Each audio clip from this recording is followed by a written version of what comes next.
Assalamualaikum warahmatullahi wabarakatuh. Saya Cikgu Muzaffar, Guru Akademik di Mahat Tabiah Haraki An-Nur, Kuala Ketil, Kedah, Malaysia. Okey, baik. Video pada kali ini adalah untuk subjek Matematik Tingkatan 4 KSSM. Okey, di mana pada video pada kali ini kita akan buat sesi ulang kaji terancang sempena ujian pertengahan tahun 2021. Untuk para pelajar di Mahat Tabiah Haraki An-Nur, Kuala Ketil, Kedah. Dan video ini juga boleh dikongsikan kepada penonton juga kepada pelajar di luar sana untuk sama-sama buat ulang kaji lah berkaitan dengan topik pada hari ini. Jadi untuk para pelajar Mahat Tabiah Haraki An-Nur, untuk subjek Matematik Tingkatan 4 KSSM, seperti yang dijadualkan akan dijalankan pada 29 Ogos 2021 pada hari Ahad. Masa ujian tu pukul 11 pagi hingga 1 petang. Seperti yang telah dimaklumkan, bab yang akan diuji dalam ujian pertengahan tahun ini adalah seperti berikut. Bab 3, penakulan logik. Bab yang keempat, operasi set. Bab yang kelima, rangkaian dalam teori graf. Bab yang keenam, ketaksamaan linear dalam dua pemboleh ubah. Bab yang ketujuh, graf gerakan. Dan bab yang ke-8, sukatan serakan data tak terkumpul. Ujian ini akan dilaksanakan menggunakan Google Form di mana para pelajar akan menjawab soalan melalui link Google Form yang akan diberikan pada hari ujian tersebutlah. Semoga ujian itu berjalan lancar, tiada masalah. Kalau Google Form tu tak boleh nak buka line yang kata bermasalah, kita akan, cikgu dah sediakan backup dengan secara manual lah. Selalu manual untuk ujian pada kali ini. Baik, untuk kali ini cikgu nak mengambil masa dan berkongsi dengan para pelajar untuk kita sama-sama ulang kaji berkaitan dengan bab yang telah pun dipelajari sebelum ini, sebelum memasuki ujian pada tarikh tersebutlah. Baik. Kita terus pergi kepada bentuk-bentuk ataupun contoh-contoh soalan yang berkaitan dengan bab yang akan diuji dalam ujian pertengahan tahun 2021 ni. Kita pergi pada soalan pertama. Antara berikut yang manakah bukan pernyataan? Baik. Pernyataan ni kata suatu ayat yang menerangkan suatu perkara tu sama ada benar atau palsu, tapi tidak boleh kedua-duanya. Dia tak boleh berada pada kedua-duanya. Sama ada dia benar ataupun palsu. Jadi kita tengok pilihan jawapan A tu, X tambah X sama dengan 2X. Jadi pernyataan ni pernyataan yang benar. Kita bukan nak cari jawapan betul jawapan salah. Kata yang A itu pernyataan ke bukan pernyataan? Dia pernyataan lah. Pernyataan yang benar. B 6 tambah 5 sama dengan 13. Memang 6 tambah 5 tu dapat 11. Tak sama dengan 13. Tapi orang kata dia tetap pernyataan. Maksudnya pernyataan palsu. Manakala A ni pernyataan benar.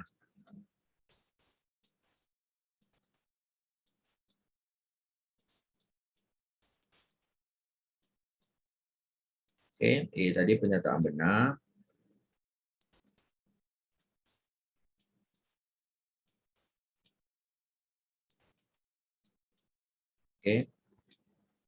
B itu pernyataan palsu. Dia pernyataan walaupun kata dia punya fakta tu palsu kan. Pernyataan palsu. C 2S sama dengan 6. Ini lebih kepada implikasi ataupun kita panggil, kalau istilah dia tu ada premis dia kan, implikasi 1, implikasi 2. Ini C lah. Untuk D tu set 2, 3, 6 adalah subset kepada 6, 3, 2, 1, 12. Jadi ini adalah pernyataan benar.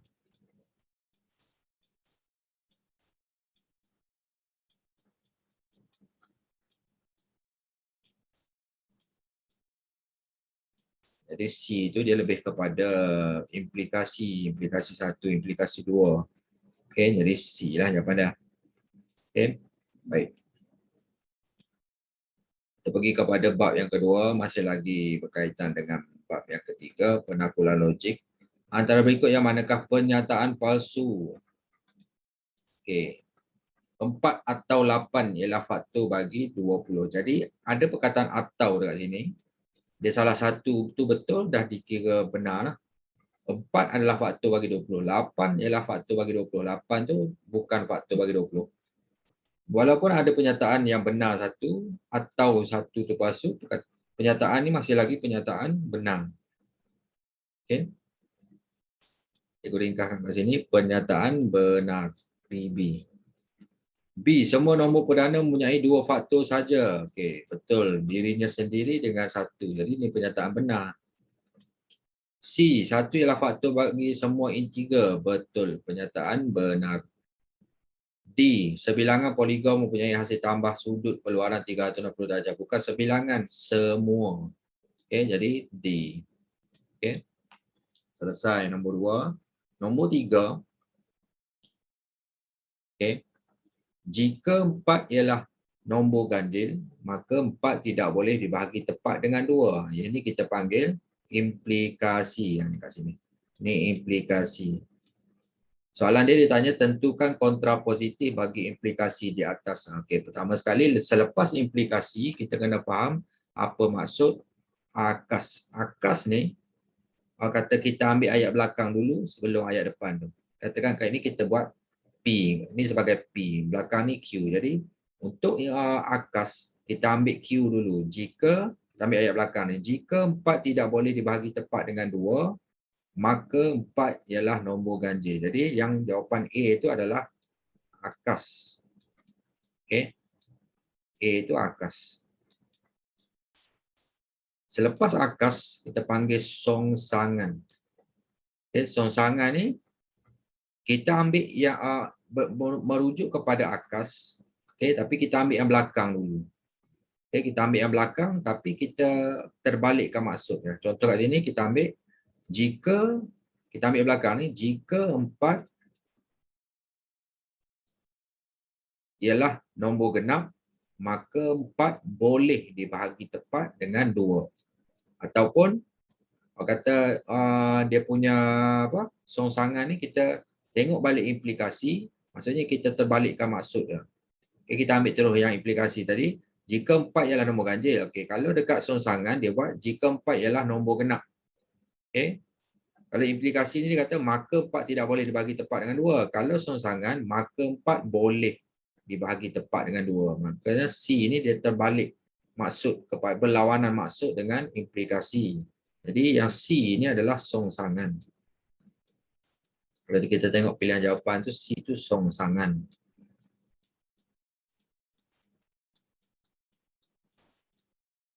Okey. Selepas songsangan barulah kita pergi kepada apa itu kontrapositif. Okey, kontrapositif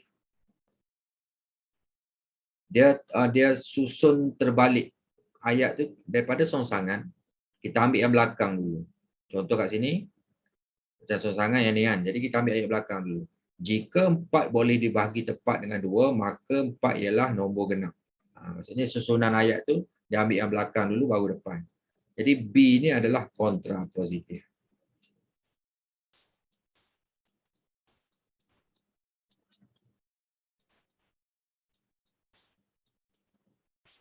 Okay, macam tu cara dia lah.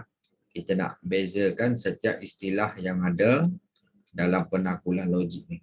Jadi jawapan dia B lah. Okay. D itu kenapa salah? Jika 4 ialah nombor ganjil, maka 4 boleh dibagi tepat dengan 2. Ini tak berkaitan dengan mana-mana istilah. Ini mungkin kita panggil pernyataan palsu lah. Dia mungkin ada dalam implikasi 1, implikasi 2. Mungkin masuk dalam premis. Macam itulah. Dia tak ada, dia kalau dari segi susunan istilah tadi tu, A, B dengan C yang ada, maksud dia akas, kontrapositif, songsangan. Okey, pelajar boleh rujuk balik yang tu. Okey. Kita akan masuk soalan seterusnya. Soalan yang keempat ni masuk kepada bab yang keempat iaitu operasi set. Okey, baik. Rajah di bawah ialah gambar rajah Venn yang menunjukkan bilangan unsur dalam set A, B dan C dengan keadaan set semesta A kata kesatuan kita kesatuan set dengan B, kesatuan set dengan C. Maksudnya A, B, C semua ni lah. Okey. Kat sini sepatutnya kena ada ni lah. Okay, kena ada simbol set semesta tu. Macam tu semua ni lah. Okey, baik.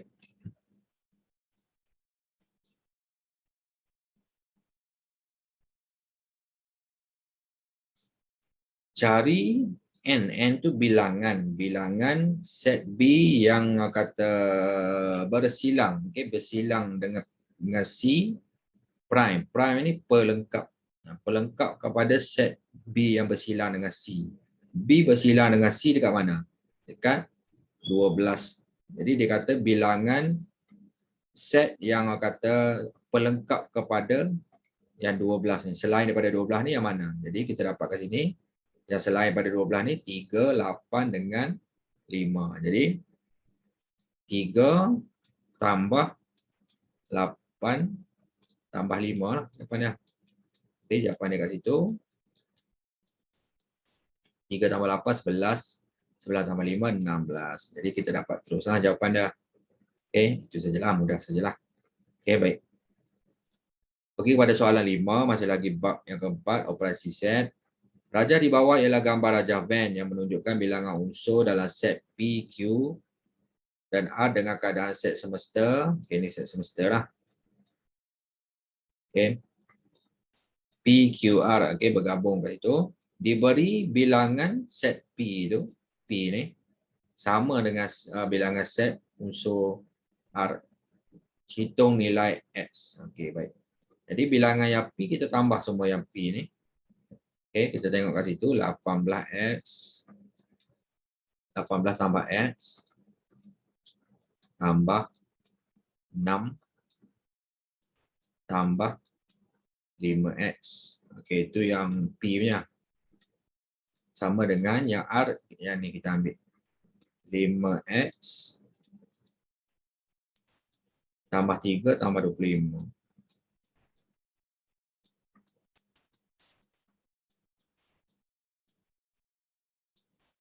Okey, kat sini kita tambahkan. X tambah 5X, 6X. Tambah 18 tambah 6, 20. 4. Ini 5X. Tambah 3 tambah 25, 28. Okey, baik. 6X ni kekal.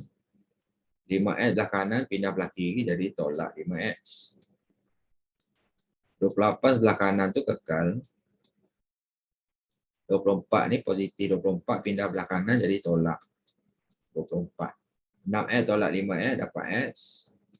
28 tolak 24, dapat 4. Okey. Selesai. Jadi itulah cara pengiraan dia lah. Okey, kita akan dapat jawapan dia. Okey, baik. Seterusnya soalan yang ke-6. Masih lagi bab yang keempat tu operasi set. Rajah di bawah ialah gambar rajah Venn yang menunjukkan set semesta. Okey. Set L, set M dan set N. Antara set berikut yang manakah mewakili rantau berlorik? Okey, kalau tengok pilihan jawapan tu dia mesti ada bersilang dengan L prime. L prime ni pelengkap kepada set L. Maksudnya luar daripada L. Okey. Memang N yang kawasan berlorik ni memang orang kata pelengkap kepada L. Dia luar daripada L. Jadi yang mana yang betul? Okey, kalau yang A tu M berkesatuan dengan N prime. Yang bersilang dengan L prime. Banyaklah berkaitan kat situ. M bersilang dengan N prime. M bersilang dengan N prime. Selain daripada M, kat sini bersilang dengan L prime. Jadi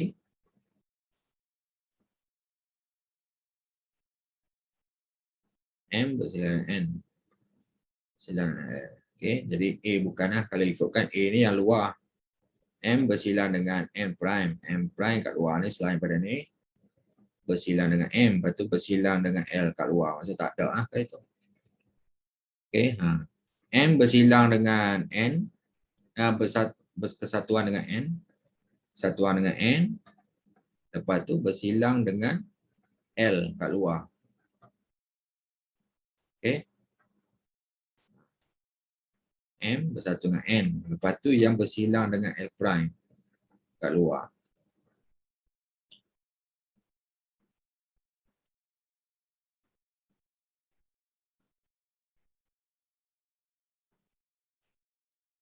Okay, M tambah N. Lepas tu seluar daripada. Maksudnya selain daripada L. Jadi jawapan dia B. Okay, kena tengok betul-betul lah. Okay, dia nak uji minda kita tu. Kalau M bersilang dengan N prime, M prime selain daripada N, maksudnya tak termasuk N ni, tak boleh nak lorik kawasan dalam M. Jadi ni dah salah lah. Yang ni dah okay. Yang ni M bersilang dengan N. Dia tak bersilang dua ni. Okay, tak bersilang, tak boleh nak buat lah. Okay. M bersilang dengan M prime. Bersatu dengan M prime, semua ni. Mula-mula M kesatuan dengan M prime kat luar semua. Okay, semua ni. Lepas tu bersilang dengan L prime. L prime kat luar. Jadi luar, kawasan luar. Okay. Tentulah. Baik, dapat B lah. Okay, masuk kepada soalan 7. Okay, masuk kepada bab yang kelima, rangkaian dalam teori graf. Okay. Antara berikut yang manakah bukan satu rangkaian? Okay, ini kita dah belajar pengenalan kepada rangkaian dalam teori graf ni. Okay. Yang mana bukan satu rangkaian? Jalan raya yang menyambungkan rumah? Betul, rangkaian. Jaringan makanan? Ya, rangkaian. Struktur keluarga Joshua? Ya, rangkaian. Okay, jadi yang bukan rangkaian adalah pensel dalam kotak pensel. Dia tak berkaitan dengan rangkaian lah kat situ. Okay, selesai.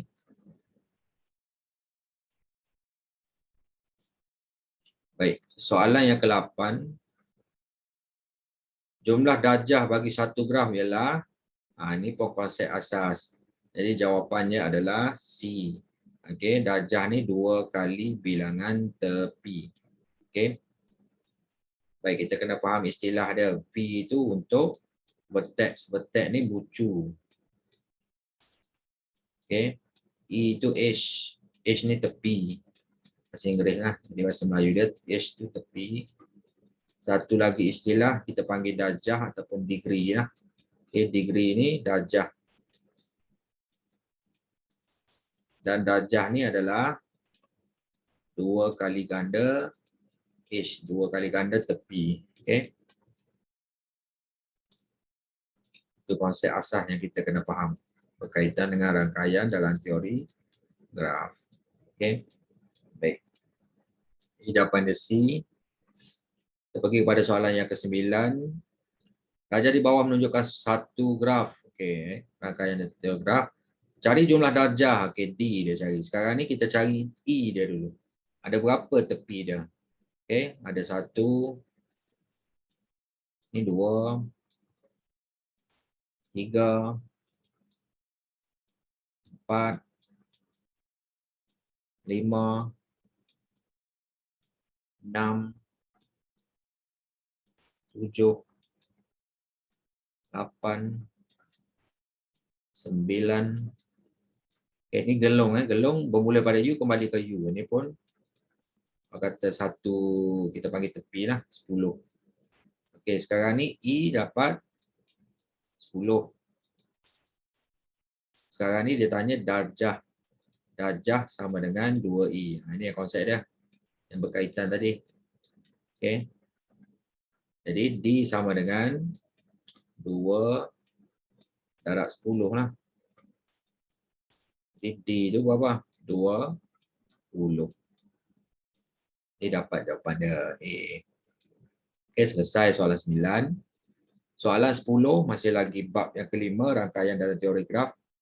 Okay, dia kata diberi V 1, 2, 3, 4. Bucu dia 1, 2, 3, 4. Okay, semua ada 1, 2, 3, 4. Lepas tu E ni tepi dia yang menghubungkan rangkaian tu.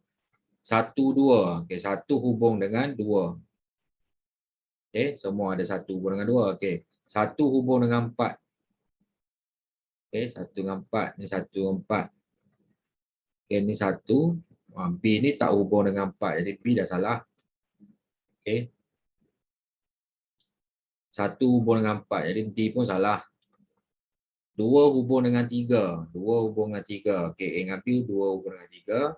2 hubung dengan 4. 2 hubung dengan 4. 2 hubung dengan 4. Jadi C tak berhubung dengan 4. Jadi C salah. Jadi 3 hubung dengan 4. Okey, jadi jawapan dia dapat direct ke situ. Okey. Itu saja sebenarnya. Okey, berkaitan dengan rangkaian dalam teori graf. Okey. Seterusnya soalan yang ke-11 masih lagi bab yang sama, banyak kata soalan berkaitan dengan rangkaian teori graf ni. Raja di bawah menunjukkan satu graf antara berikut yang manakah set tepi E bagi graf itu. Okey, bagaimana kita sambungkan dia punya rangkaian tu mula-mula. Okey, E ni tepi dia dah E tu. Okey, dalam bentuk tata tanda set tu. PQ ada dua lah kat sini. Dua laluan kat sini. Atas 1, bawah ni 2. PQ kan. Jadi yang mana ada PQ? 2 kali 1 salah dah. Ni salah dah. Okey. CPP ada tak PP? Gelung ada tak kat sini? Tak ada gelung. Jadi salah. Jadi dia PQ lah. PQ 2 kali. Okey, lepas tu PR. Okey, lepas tu QR. Okey, QR ni ada 1. Okey, QR. Lepas tu RR gelung kan. Dia start daripada R kembali semula ke R. Jadi dapat jawapan dia D. Okey, mudah saja sebenarnya konsep asas dia tu berkaitan dengan rangkaian dalam teori graf. Kita pergi kepada soalan seterusnya, soalan 12. Ini antara bentuk-bentuk dan contoh soalan. Okay, bab yang ke-6, ketaksamaan linear dalam dua pemboleh ubah. Antara berikut yang manakah ialah ketaksamaan linear dalam dua pemboleh ubah? Okay, kalau tengok pilihan jawapan, A ni 5Y tambah 3 kurang pada 1. Ada 1 je pemboleh ubah Y, jadi bukan. 3X tolak 4 lebih besar daripada X. Ini adalah 1 saja pemboleh ubah, iaitu X. C 2SY tambah 7 lebih atau sama dengan 1. Yang ni orang kata gabungan kan, dia gabung kat situ. Okey. Kalau S dengan Y dia kena asing kat situ. Okey. Jadi ini pun bukan. Jadi yang betulnya adalah D. Okey, yang ni. Kalau kita nak bentuk kepada Y sama dengan ML tambah C tu tak dapat. Okey, dia macam ni. Y contohlah ketaksamaan linear. Samaan linear asasnya 5 Y sama dengan MX tambah C. Jadi Y dengan X ni kena kedudukan asing koordinat. Dia kena kedudukan dia. Jadi yang D itu yang kita boleh susun. Okey, selesai soalan 12. Kita masuk kepada soalan 13. Harga sebatang pen biru ialah RM2 dan harga sebuah buku nota ialah RM3. Ashwal mempunyai RM55 untuk membeli S batang pen biru dan Y buah buku nota. Antara ketaksamaan linear berikut yang manakah mewakili pernyataan di atas? Okey, pen biru tu RM2. Dia beli S batang pen biru. Jadi RM2X kan. Jadi RM2X tambah buku nota tu RM3. Dia beli Y buah buku nota. Jadi RM3 Y mempunyai RM55. Jadi bila dia beli itu mestilah kata kurang atau samalah dengan RM55. Jadi cara dia kita buang RM tu, kita ambil nilai sahaja. Okay, buang RM. Jadi yang tinggal 2X tambah 3Y kurang atau sama dengan 55. Okay. Jadi dapat jawapan dia C. Okay, itu saja. Okay, masuk kepada soalan 14. Masih lagi ketaksamaan linear.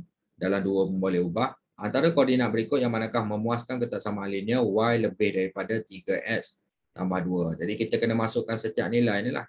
Okey, katakan yang ni. Okey, y negatif 2. Okey. Jadi betul tak lebih besar daripada 3. X tu kita ambil 4. Nilai 4 tu kita gantikan dalam ni. Tambah 2. Yang ni jadi negatif 2. Okey, 3 dan 4, 12. 12 tambah 2, 14. Jadi salah. A itu salah. Okey, yang B kosong dengan 3. Jadi Y itu 3. Lebih besar daripada, okey, 3. X itu kosong. Tambah 2. Jadi 3 lebih besar daripada 2. Okey. Jadi betul lah kat sini. Jadi B ya. Okey. Kenapa C dengan D salah? Sama je konsep dia. Jadi kita gantikan saja nilai Y tu. Okey, 3x negatif 1 tambah 2. Kita masukkan nilai, kalau tak orang kata tak menebat, orang kata dia punya tu tak tepat, dia kata bukanlah nilai dia. 3 dan negatif 1 negatif 3, negatif 3 tambah 2 negatif 1. Negatif 2 lebih pada negatif 1. Salah. Negatif 1 lebih besar daripada negatif 2. Okey. Jadi C pun salah. D, Y lebih besar, Y pula. Masuk nilai terus. Okey. Y itu 5. Okey, 3. X tu ganti dengan 1. Tambah dengan 2 kan. Okey. 5 lebih besar daripada 3. 3 1, 3 tambah 2, 5. 5 lebih besar daripada 5. Kalau kamu pun salah, dia sama kan. Okey. Jadi terbuktilah jawapan dia B. Okey.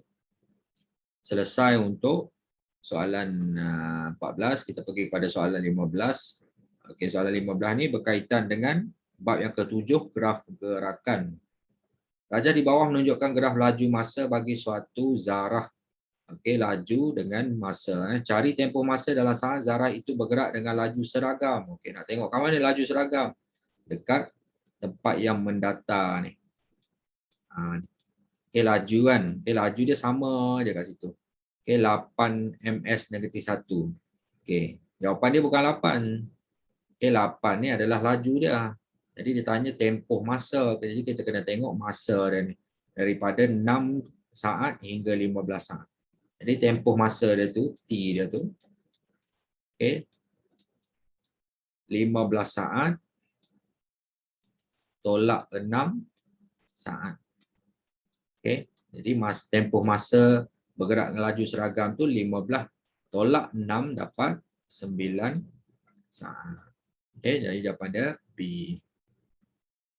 Okey, selesai soalan 15. Soalan 16 masih lagi berkaitan dengan bab 7, graf gerakan. Raja di bawah menunjukkan graf laju masa bagi suatu zarah. Okey. Antara pernyataan berikut yang manakah betul? Zarah itu bergerak dengan laju seragam dalam tempoh 32 saat. Okey. Bukan kata 32 ni bukan tempoh masa, 32 ni laju. Okey, jadi A ni salah. B, zarah itu bergerak dengan laju seragam dalam tempoh 5 saat saja. Salah, 15 saat. Okey. C, laju seragam zarah itu ialah 67. 67 bukan, 67 tu kata laju yang paling maksimum atas tu. Okey, jadi jawapan dia D lah, laju seragam zarah itu ialah 32. Baru betul 32 ms negatif. Okey, jawapan dia D. Pergi kepada soalan 17. Raja di bawah menunjukkan graf jarak masa. Okey, tadi graf laju masa, yang ini graf jarak masa bagi sebuah teksi. Diberi laju purata teksi itu bagi keseluruhan perjalanan ialah 32 km per jam. Hitung nilai D. D ni jarak dia. Okey. Sekarang ni orang kata untuk graf jarak masa, D ni dia pergi dan balik. Dia pergi start daripada kosong ni pergi ke D dan balik semula ke kosong. Jadi pergi dan balik. Jadi jarak dia tu 2D lah sebenarnya. D naik, D turun. Okey. Jadi 2D jarak dia. Laju purata. Okey, baik. Laju purata dia dah bagi dah. D itu adalah dia punya jumlah jarak. jumlah jarak perjalanan.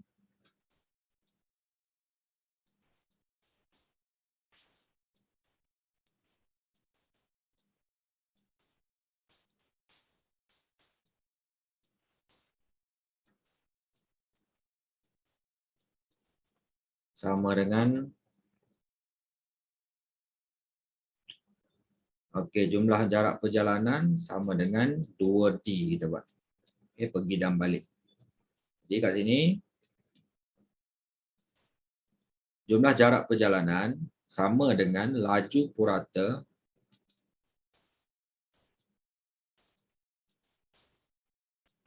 kita darab dengan jumlah masa keseluruhan tu, jumlah masa.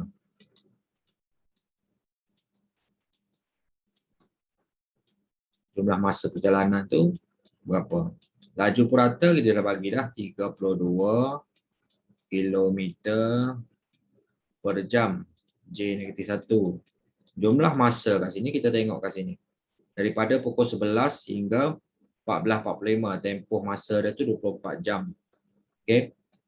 Jadi kat sini 14.45 tempoh akhir dia tolak dengan pukul 11 tu. Berapa jam kat situ? Okey. 3 jam 45 minit. Okey, 3 jam 45 tu kita tukar kepada dalam tempoh jam lah. Okey. 3 jam 45 minit. 45 bagi 60, 0.75. Jadi 3.75 jam. Sama dengan jarak dia 2D. Okey. Jadi 32 darab 3.75 dapat 120 kilometer. Okey. Sama dengan 2D.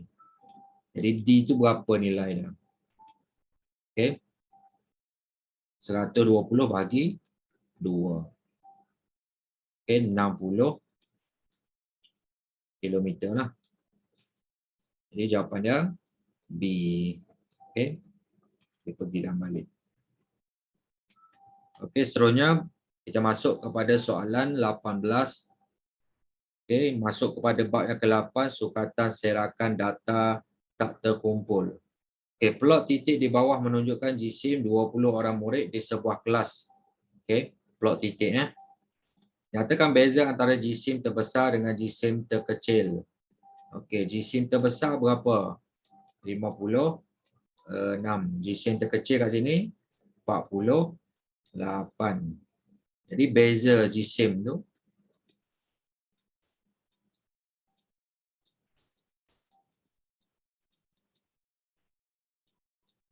okey, yang terbesar 56 tolak yang jisim terkecil 48. Jadi dapat 8 kan? Okey, 8. Okey, selesai soalan 18. Kita pergi pada soalan 19.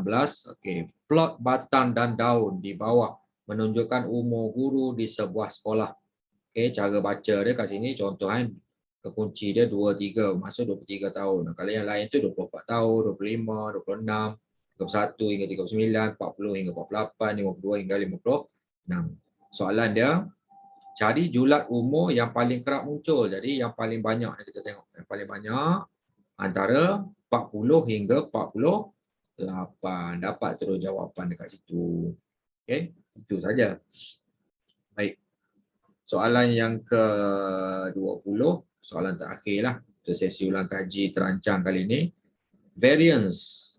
Okey. Bagi 7, 5, 9, 8, 6 ialah 2. Cari varian bagi 12, 10, 14, 13, 11. Kita boleh kira macam biasa varian. Kata nak kira satu persatu kan. Panjang, dia agak panjang tapi akan dapat jawapan juga. Tapi sebenarnya kat sini soalan dia nak uji kefahaman kita. Bila berubahnya suatu nilai data tu, sama ada setiap set data tu kita tambah dengan suatu nilai ataupun kita tolak dengan satu nilai ataupun kita darab dengan setiap set data tu darab dengan satu nilai ataupun bahagi dengan satu nilai. Okey, ataupun tambah dengan satu nilai ekstrim. Apa berlaku kepada varian sisian piawai ni. Jadi kat sini kita tengok 7. Okey, kita susun dulu kepada bentuk susunan menaik. Kita susun ikut tertib menaik. Okey, 7, 5, 9, 8, 6. Jadi kita susun. Cuba kita susun dulu 5, 6, okey 5, 6, 7, 8, 9. Okey, kita susun tertib menaik. Okey. Manakala varian bagi senarai nombor yang baru ni cuba kita susun balik. Ikut tertib menaik. 10, 11, 12, 13, 14. Nampak tak dia punya kita panggil pola dia lah, kata pertambahan nilai tu. Okey. Daripada nombor 5 jadi 10, 6 jadi 11, 7 jadi 12, 8 jadi 13, 9 jadi 14. Ni berapa? Bertambah sebanyak 5. Okey. 5 tambah 5 dapat 10, 6 tambah 5 dapat 11, 7 tambah 5 dapat 12, 8 tambah 5 dapat 13, 9 tambah 5, 14. Jadi dapat pola yang sama, bertambah. Okey.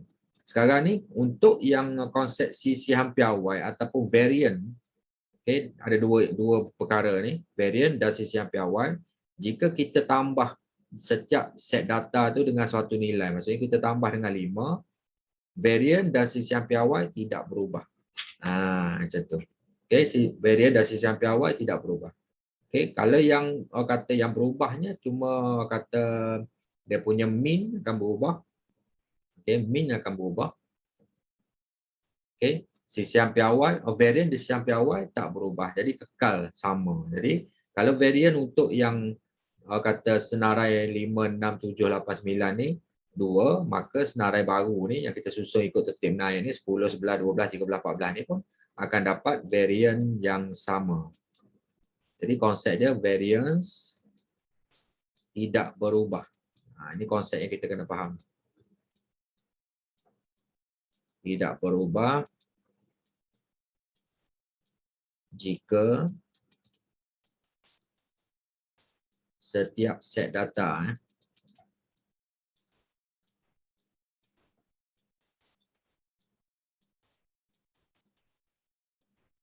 ditambah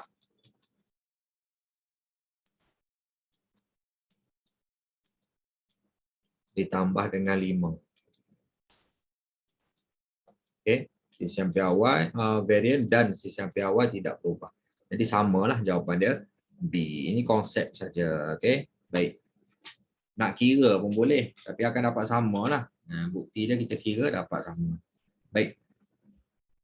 Okay, sampai situ saja perkongsian cikgu berkaitan dengan sesi ulang kaji terancang sempena ujian pertengahan tahun 2021 untuk subjek matematik tingkatan 4 KSSM. Jadi diharapkan dengan perkongsian dan tunjuk ajar cikgu ni pada pelajar dapat sama-sama mengulang kaji balik bab-bab yang telah pun dipelajari dan bersedia sebelum kata ujian pertengahan tahun 2021 tu menjelma.